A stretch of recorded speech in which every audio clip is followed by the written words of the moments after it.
ha sido un día largo, pero un día pues muy fructífero, muy enriquecedor, de lo que podemos decir es la agenda moderna de Colombia, la agenda en la cual todo país debería discutir en la práctica y donde realmente empezamos a mirar cómo a través del transporte, cómo a través de la infraestructura estamos realmente tocando la agenda del siglo XXI. En Colombia, por nuestra historia convulsionada, por ese esfuerzo y el desafío de pasar la página de la violencia que ha estado tristemente ligada a nuestra historia y a nuestra cotidianidad por tantos años, impide muchas veces que los temas de ese país moderno, de ese país que busca mejorar la calidad de vida de la gente, queden en un segundo o un tercer plano.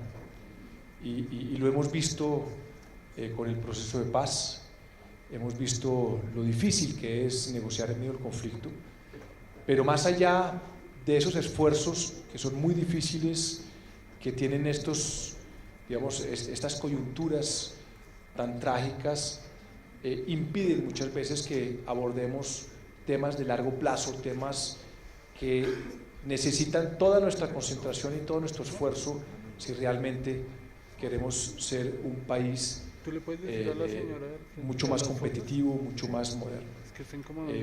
Yo, sin mayores preámbulos y entendiendo el abanico tan diverso de temas que tiene el tema del transporte y la infraestructura, yo pues en eso solo quiero dejar como en evidencia la importancia de estos temas estratégicos.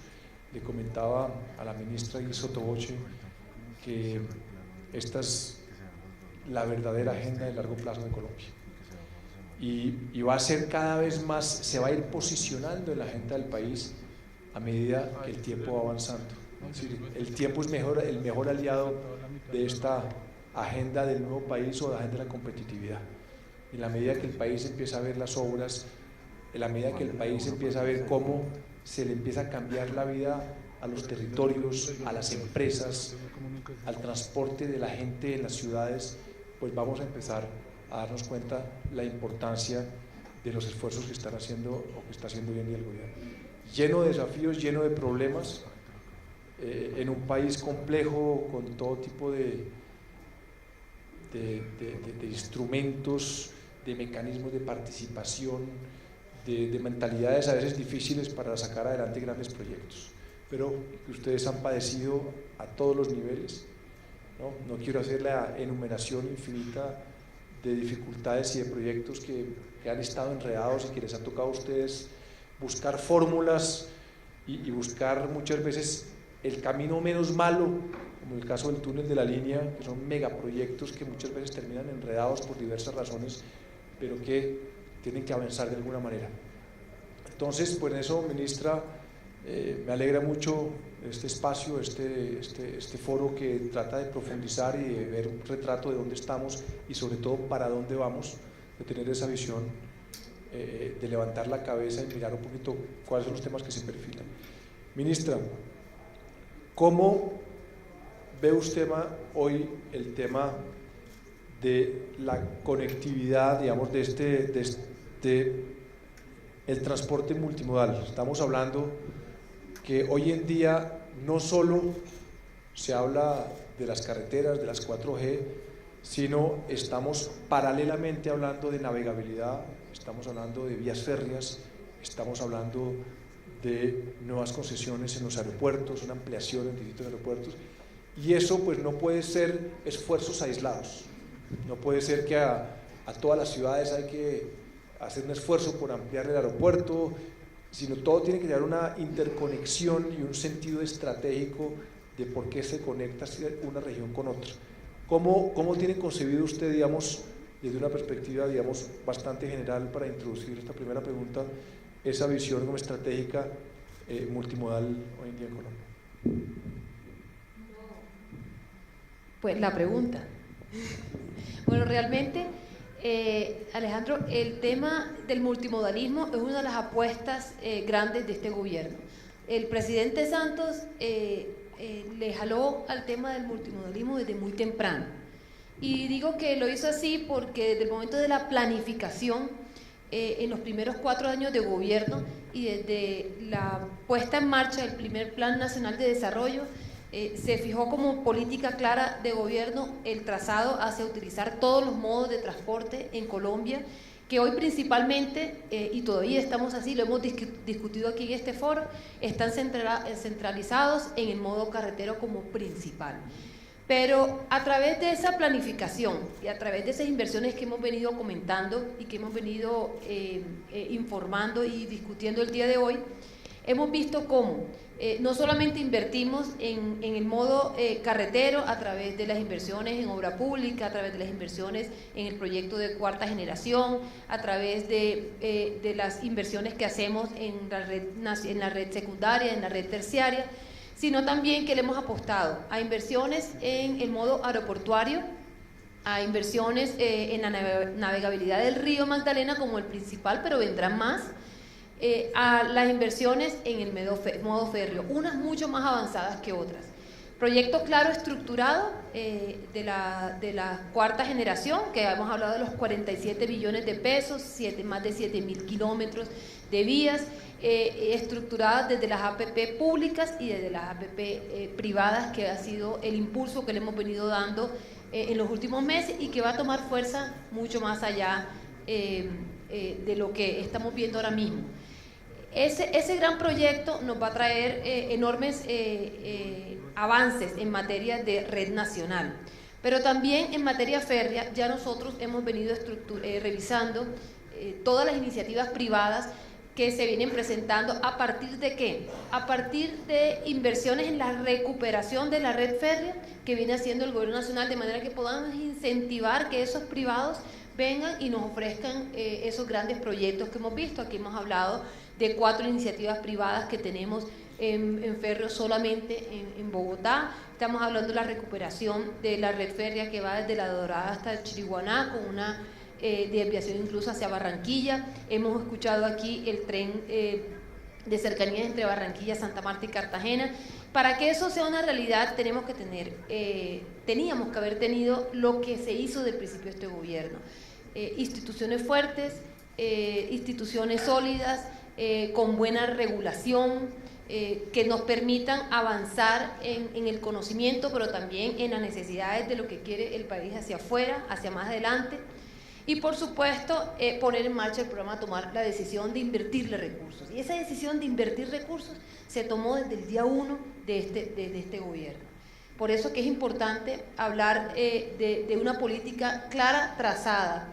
Y para cerrarte el tema aquí, porque creo que me puedo extender mucho tiempo, te diría que nosotros tenemos en marcha el proyecto o el programa de inversiones en un horizonte que uno en 5 años va a ver una Colombia diferente, pero desde ya, hoy estamos trabajando en el Plan Maestro Intermodal.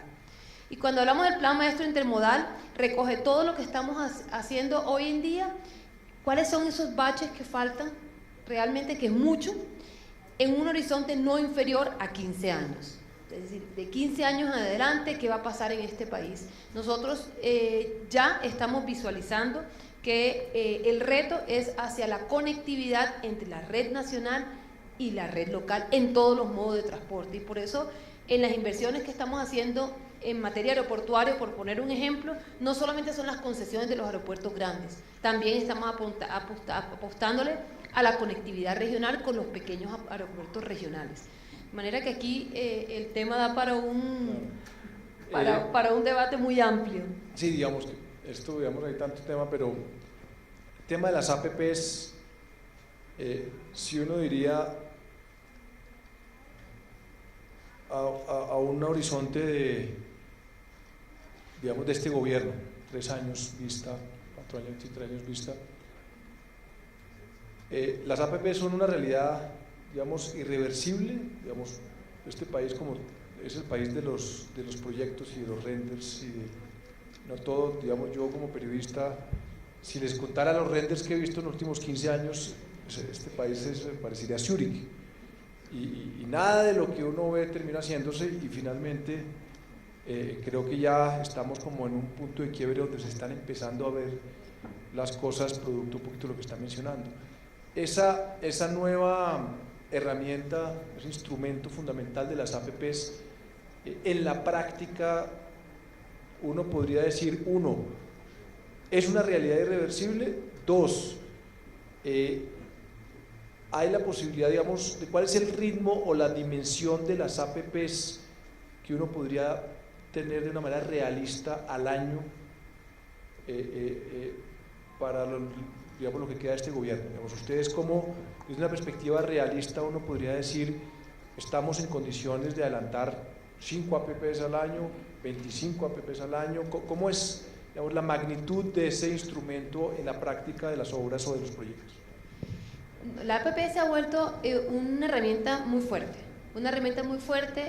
porque recoge un poco el aprendizaje que hemos tenido en materia de las concesiones, en las primeras generaciones, en las segundas generaciones, en las terceras generaciones, y ha venido recogiendo tanto en su estructuración de sus fases, la madurez de los proyectos, como cosas importantes que tienen que ver, como por ejemplo la puesta en marcha de los mismos, cómo las unidades funcionales solamente se pagan una vez se retribuya la vía o la inversión efectivamente al ciudadano.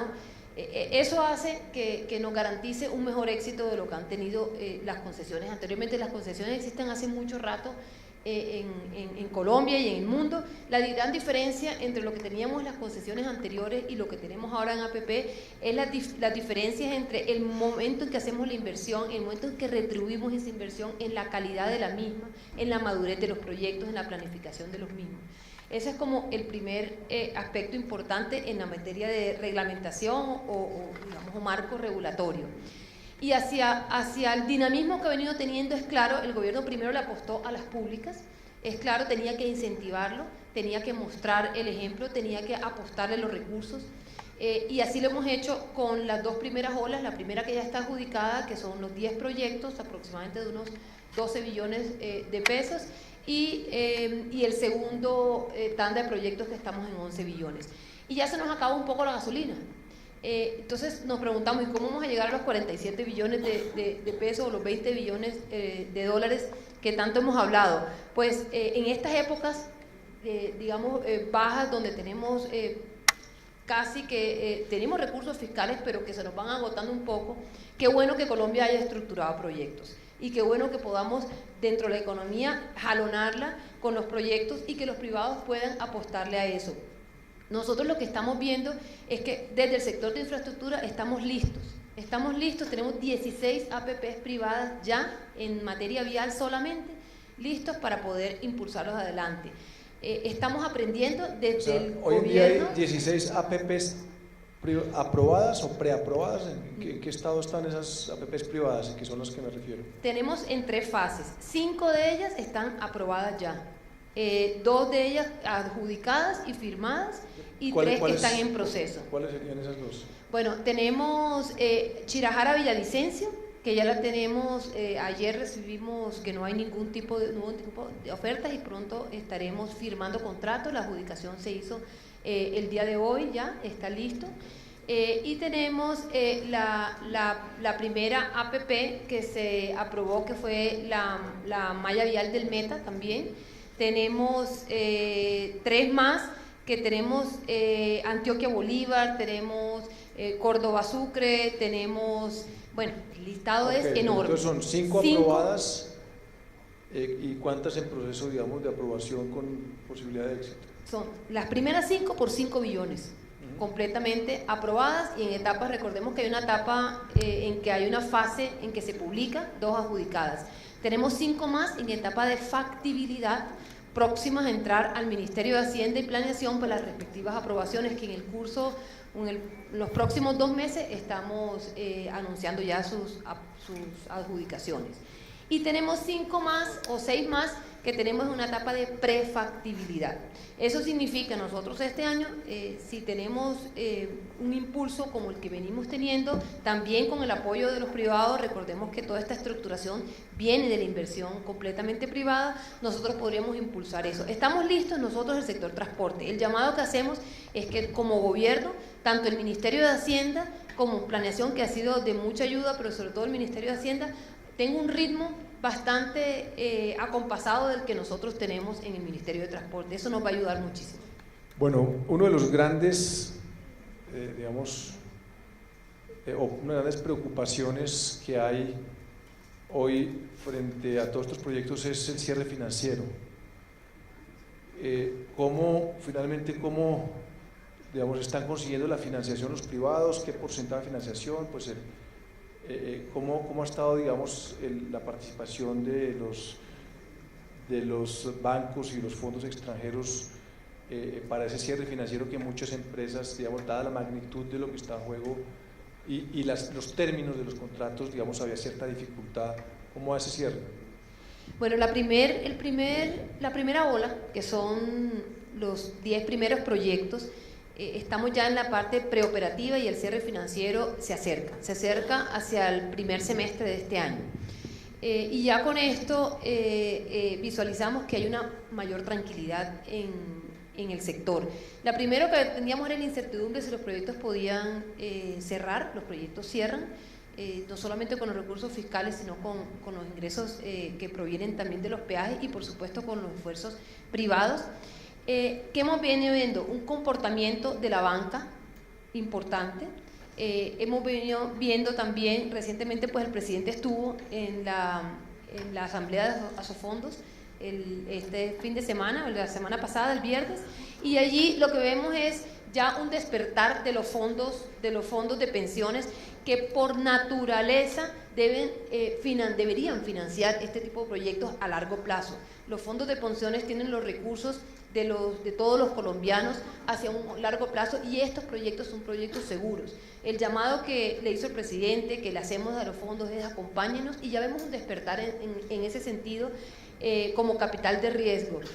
También vemos el acompañamiento y lo tenemos claro que el gobierno lo incentivó a través de la FDN, estructurando la deuda subsidiaria, en la que ahí también hay un aporte importante. Acordemos que también financió la CAF y el BID, y también ahí están participando en la FDN, de manera que nosotros estamos viendo que el horizonte está claro, que podemos cerrar los proyectos sin ninguna dificultad, pero que los fondos de pensiones sí necesitamos el apoyo de los fondos, que nos acompañen bueno, de una manera más decidida. Que con la institucionalidad, en torno a la infraestructura del transporte había un avance importante, los proyectos, están andando, pero el cierre financiero ha retrasado un poco las cosas, 4 o 5 meses mientras se hacen los números y se termina de buscar la plata, o eso no ha retrasado, el ritmo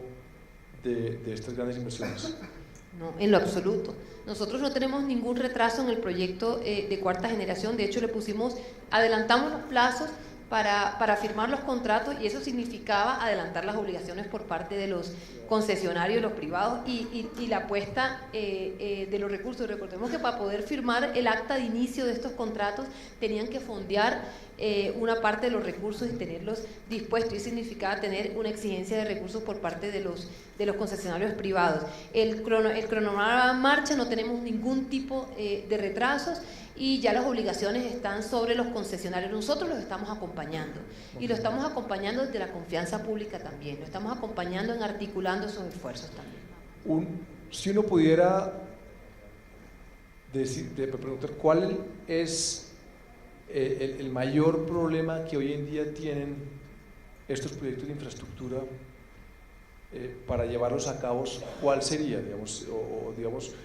Pues uno lo que se da cuenta que las comunidades, muchas veces con legítimo derecho a defender unas causas, otros que se crean unas mafias detrás de esas comunidades. Por otro lado, el tema financiero, porque me está diciendo que no. Uno ve que hay digamos que unos proyectos que vienen de atrás en unas condiciones muy adversas para el Estado, de que han tenido, digamos, problemas como el tema del túnel de la línea. ¿Cuál sería, si uno pudiera redondear en uno o dos, los grandes problemas para que estos temas avancen? Hay, digamos, la compra de predios, que afortunadamente la ley de infraestructura lo mejoró, pero que era un drama.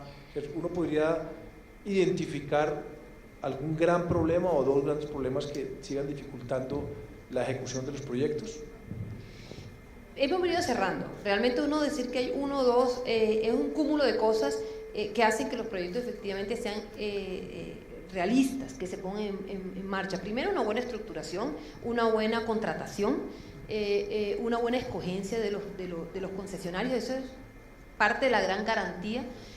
En la puesta en marcha de los proyectos, indudablemente el tema de financiación, sin embargo, tengo que decirlo que a pesar de que no es un tema que va bien, eso es uno de los grandes retos.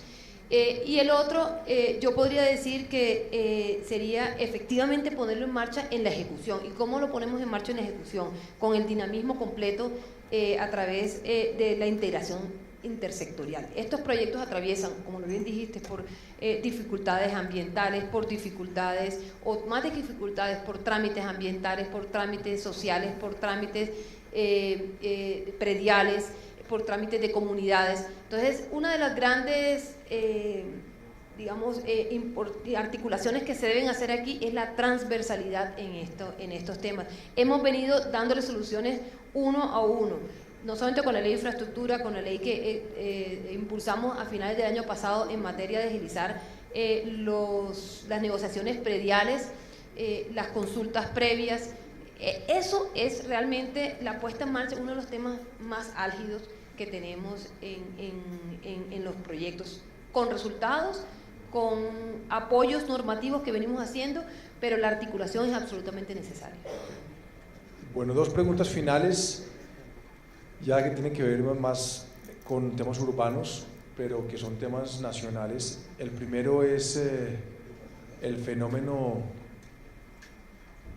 del mototaxismo y de las motos, que no es el mismo fenómeno, pero que realmente pues es impresionante cómo se ha desbordado el tema de las motos y la accidentalidad, digamos, cómo, digamos, han planteado ustedes ese tema, cuál es la posición del ministerio frente, uno, al tema del mototaxismo, que es una realidad en muchas ciudades de Colombia, la primera parte de la pregunta, y segundo, frente a la proliferación pues incontenible de motos a diestra y siniestra, que realmente ni siquiera, pues ningún tipo de control, y con, digamos, que ni siquiera sin cuota inicial y sin cursos de manejo, y hemos visto cómo la accidentalidad y la movilidad se ha visto afectada.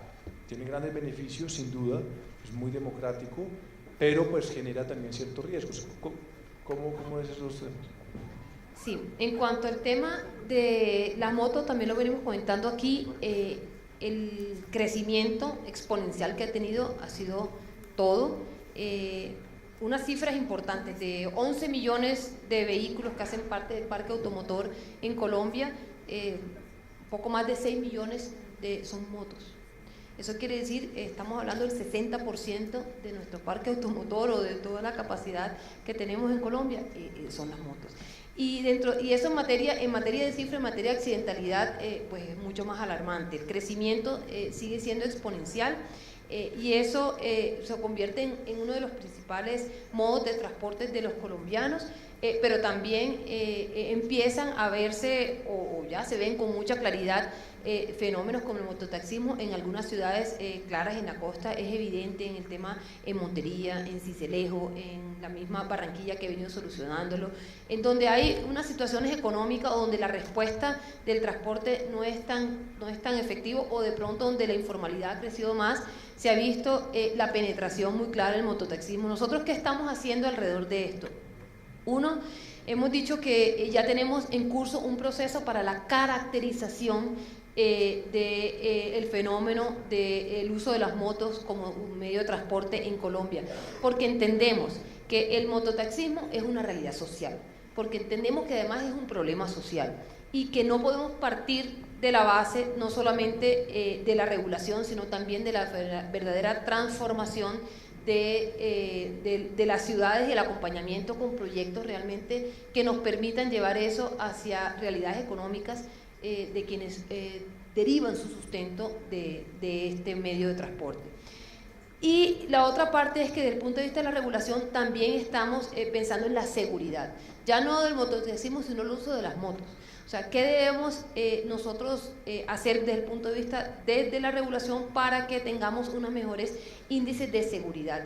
Cuando hablamos de los índices de seguridad hace un rato, lo dijo el general Mena, lo dije yo en la exposición y lo han dicho todos aquí hoy, realmente son alarmantes esas cifras. Estamos hablando de que la principal causa de muerte en Colombia proveniente de accidentes vienen a través del abuso de la moto. Es decir, estamos en un problema realmente importante y nosotros tenemos varias respuestas a eso. Primero, no solamente la regulación para los temas de seguridad, sino segundo, la Agencia Nacional de Seguridad Vial. Con la puesta en marcha de la Agencia Nacional de Seguridad Vial, implementando las políticas de prevención, tenemos unas metas muy claras hacia el 2021, tendremos cero accidentalidad. Cero fatalidad dentro de la accidentalidad. Lo que resumo aquí es, uno, estamos estudiando el fenómeno del mototaxismo. Dos, estamos atendiendo desde la regulación los temas de seguridad. Tres, estamos poniendo desde la institucionalidad toda la campaña de prevención con la Agencia Nacional de Seguridad Vial. Y cuatro, debemos tener respuesta a esa necesidad de los ciudadanos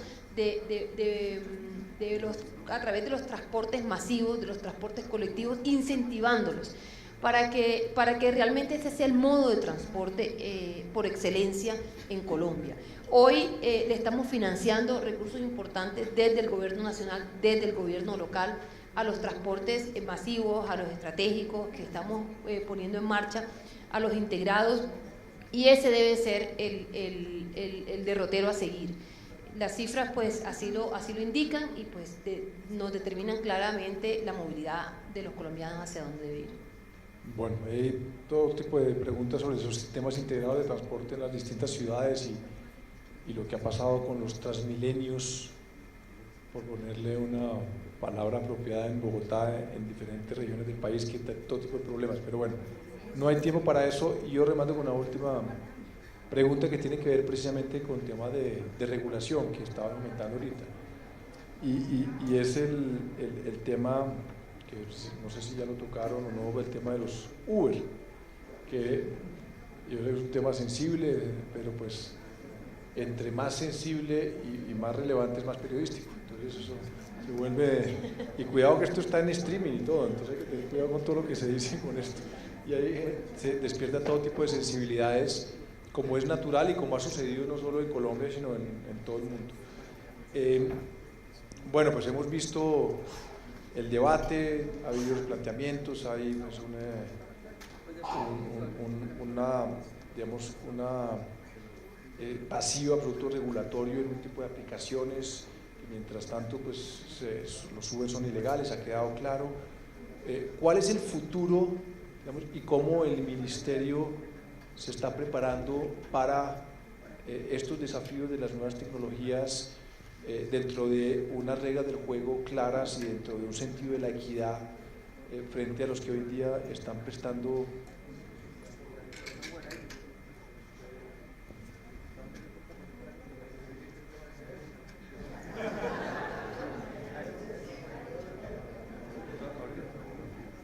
Hola.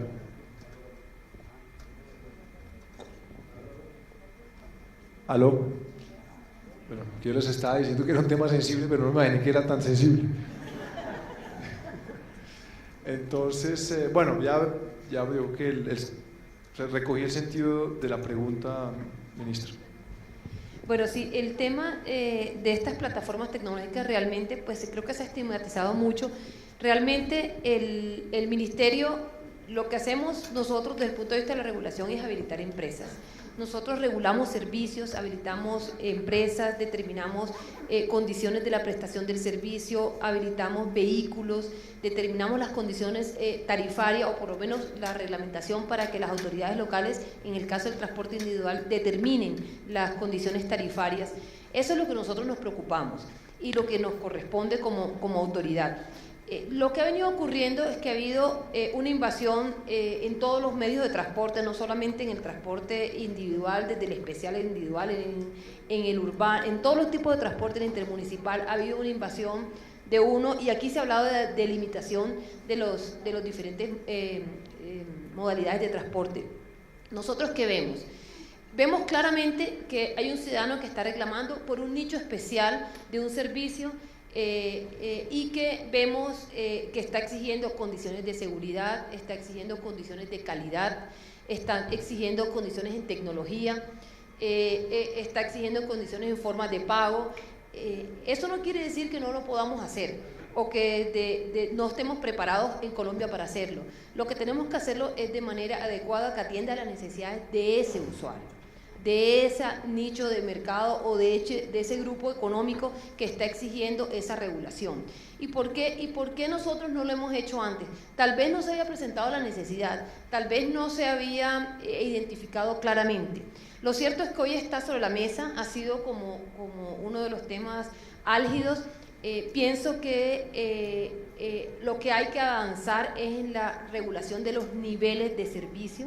Hay que determinar claramente cuáles son esos niveles de servicio, ponerlos sobre la mesa, cómo sería dentro de la modalidad del servicio individual, cómo podríamos reglamentar un servicio básico, un servicio intermedio, un servicio de lujo. Yo creo que Colombia amerita ese tipo de debates. Nosotros lo hemos venido estudiando desde el Ministerio de Transporte, pero a mí sí me gustaría mucho también que vinieran a escuchar de pronto experiencias internacionales, otras vistas, otras visiones de lo que es el servicio individual en otros niveles. De manera que hoy nosotros lo que decimos es, no es un tema de problemática de plataforma, no es un problema tecnológico. De hecho, ya las tecnologías están implementadas en casi todos los modos de transporte y deben seguirse incentivando. No es un tema de servicios, es un tema de regulación, es un tema de abrir posibilidades para que tengamos diferentes niveles de calidad de servicio. No nos negamos a eso, siempre dentro del parámetro de la ley, dentro del parámetro de la formalidad. Lo que no podemos permitir de ninguna manera, y lo hemos dicho categóricamente en todos los escenarios, es que permitamos la ilegalidad, la informalidad. Lo vamos a seguir combatiendo de todas las modos posibles, y el llamado que hacemos es a todas esas informalidades que vemos en el sector transporte, es que entren dentro de la formalidad de lo que Colombia tiene hoy regulado y lo que pensamos hacer para mejorar las condiciones de servicio de los usuarios, que es nuestra prioridad. Bueno, pues ministra, muchísimas gracias por sus palabras.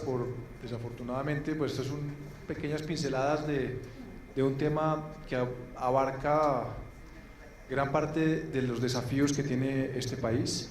Creo que ha sido una jornada muy interesante. Yo solo quería resaltar una cosa que me ha impresionado viendo la agenda, es el liderazgo caribe, al menos presente acá, digamos, encabezado por usted, ministra, y por Francisco Miranda de Barcelona, y el viceministro Enrique Nates, y Gina Centenaro, y Diana Espinosa. Esto parece un foro de líderes costeños, o sea que me alegro profundamente. La región Caribe está frente, no, casualidades de la vida.